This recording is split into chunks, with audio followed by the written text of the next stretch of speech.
बहुत साल पहले की बात है। सुंदरबन के जंगल में शेर खान का शासन था। शेर खान दिल का बहुत अच्छा था। शेर खान हमेशा जंगल के जानवरों का ख्याल रखता था। एक सियार शेर खान का वफादार मंत्री था। वह जंगल में घूमता और सारे समाचार लाकर शेर खान को देता रहता था। एक दिन सियार शेर खान के पास आया और कहा, महाराज, जंगल के सभी जानवर कह रहे हैं आपके बाद इस सिंहासन पर कौन बैठेगा।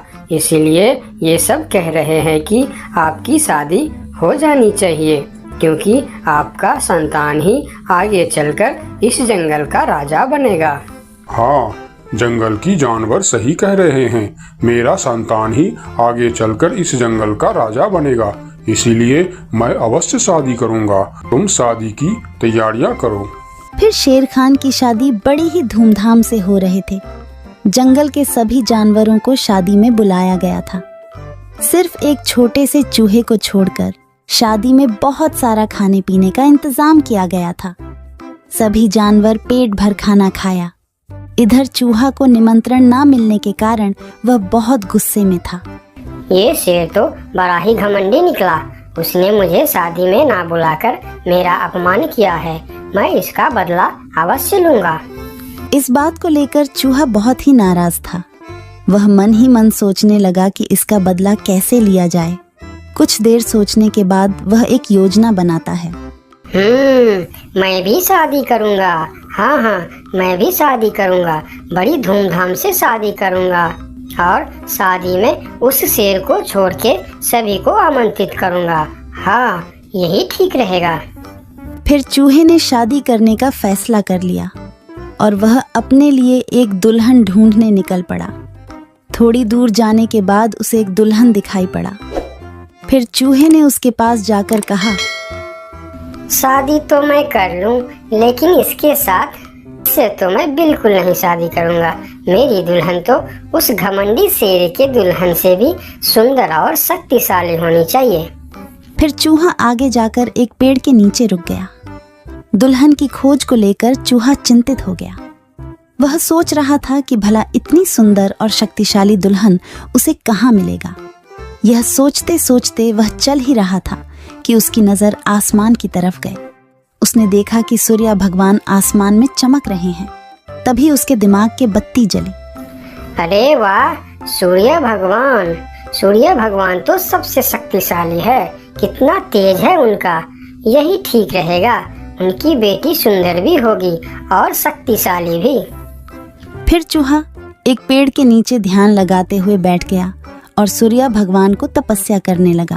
ओम सूर्याय नमः, ओम सूर्याय नमः, ओम सूर्याय नमः।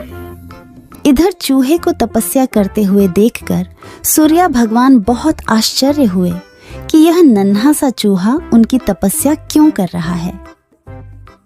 फिर सूरज भगवान चूहे के सामने प्रकट हुए। बोलो नन्हे से चूहे, तुम मेरे तपस्या क्यों कर रहे हो? क्या चाहिए तुमको? तुम जो मांगोगे मैं तुम्हें वह सब दूंगा। हे भगवान, आप आगे। मुझे तो अपनी आंखों पर यकीन नहीं हो रहा है कि एक नन्हा सा चूहे की बात सुनकर आप मेरे पास आ गए। हाँ, मैं सचमुच तुम्हारे पास आया हूँ। बोलो तुम्हें क्या चाहिए? भगवान, मैं शादी करना चाहता हूँ। अरे वाह, यह तो बहुत ही अच्छी बात है। इसमें मैं तुम्हारा क्या मदद कर सकता हूँ? मैंने यह प्रण किया है भगवान कि जो दुनिया में सबसे ज्यादा शक्तिशाली होगा मैं उसके बेटी से ही शादी करूँगा और आप इस दुनिया में सबसे शक्तिशाली हो। इसीलिए मैं आपकी बेटी से शादी करना चाहता हूँ। चूहे की बात सुनकर सूर्य भगवान सोच में पड़ जाते हैं कि मैं इस छोटी सी चूहे के साथ अपनी बेटी का शादी कैसे कर सकता हूँ। और फिर उन्होंने मन ही मन सोचने लगे, यह चूहा तो बिल्कुल पागल लग रहा है। इससे भला मैं अपनी बेटी की शादी कैसे करवा सकता हूँ? कुछ भी करके मुझे इससे छुटकारा पाना ही होगा, मगर कैसे? मुझे जल्दी कुछ करना पड़ेगा। तभी उनके मन में एक ख्याल आया और उन्होंने चूहे से कहा, अरे यह तो बहुत ही अच्छी बात है। कि तुम मेरी बेटी से शादी करना चाहते हो। मुझे अपनी बेटी के लिए तुमसे अच्छा वर और कहाँ मिलेगा। सूर्य भगवान का बात सुनकर चूहा मन ही मन बहुत खुश हो गया और उसके मन में लड्डू फूटने लगे। तभी सूर्य भगवान बोलते हैं, लेकिन एक समस्या है, मैं दुनिया का सबसे शक्तिशाली नहीं हूँ और तुमने प्रण किया है कि जो दुनिया में सबसे ज़्यादा शक्तिशाली होगा तुम उसी के बेटी से शादी करोगे। अगर तुमने मेरी बेटी से शादी की तो तुम्हारा प्रण टूट जाएगा। हे भगवान, ये आप क्या बोल रहे हो? आपसे भी शक्तिशाली? आपसे शक्तिशाली भला इस दुनिया में और कौन हो सकता है? मुझसे शक्तिशाली तो वह बादल है जो अपने परछाई से मुझे भी ढक देता है। यह सुनकर चूहा आसमान की तरफ बादल को देखने लगा और बोला, अगर बादल आपसे भी ज्यादा शक्तिशाली है तो मैं फिर उसकी बेटी से ही शादी करूंगी। आप उसे नीचे बुलाइए। फिर सूर्य भगवान ने बादल को नीचे बुलाया और बादल उनकी बात मानकर धीरे धीरे नीचे आया।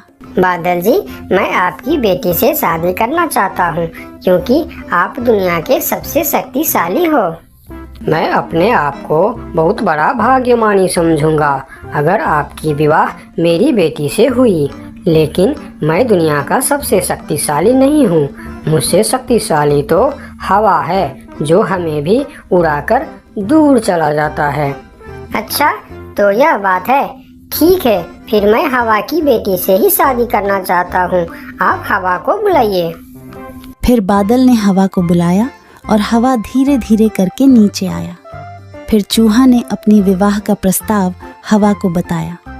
फिर हवा मुस्कुराते हुए बोली, मुझे बहुत अच्छा लगेगा अगर मेरी बेटी की विवाह आपके साथ होता है, लेकिन मैं दुनिया का सबसे शक्तिशाली नहीं हूँ। मुझसे शक्तिशाली तो पर्वत है जो हमारे हवा के झोंकों को भी रोक देता है। आप उनकी बेटी से ही शादी कीजिए। फिर पर्वत को भी बुलाया जाता है और चूहे ने पर्वत के सामने भी अपना प्रस्ताव रखता है। पर्वत जी, आप दुनिया का सबसे शक्तिशाली है और मैं आपकी बेटी से शादी करना चाहता हूँ। क्या आपको कोई ऐतराज है? मुझे भला क्या ऐतराज हो सकता है?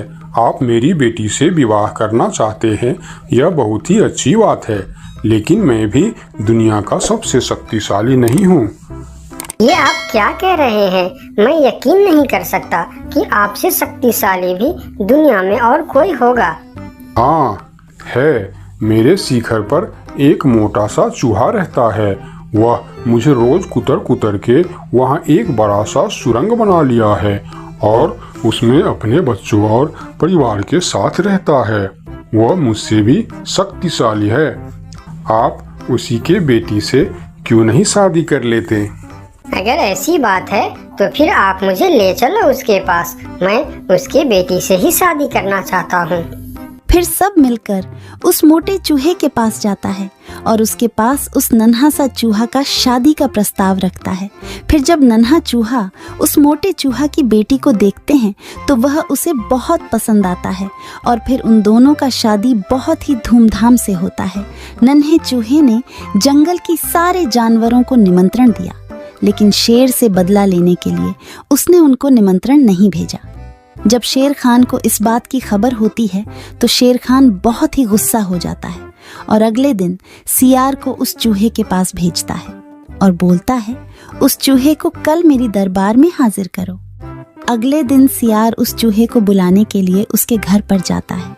अरे चूहा भाई, तुमको शेर खान ने याद किया है, जल्दी चलो। चूहा सियार के साथ शेर खान के दरबार में जाता है। उसे देखते ही शेर खान चिल्लाकर बोलते हैं, क्यों रे चूहे, तुम्हारी इतनी बड़ी दुस्साहस? तुमने अपनी शादी में जंगल की सभी पक्षी और जानवरों को निमंत्रण दिया और तुमने मुझे बुलाना सही नहीं समझा। मैं इस जंगल का राजा हूँ और सबसे शक्तिशाली भी। अगर मैं चाहूँ तो तुमको एक झटके में खत्म कर सकता हूँ।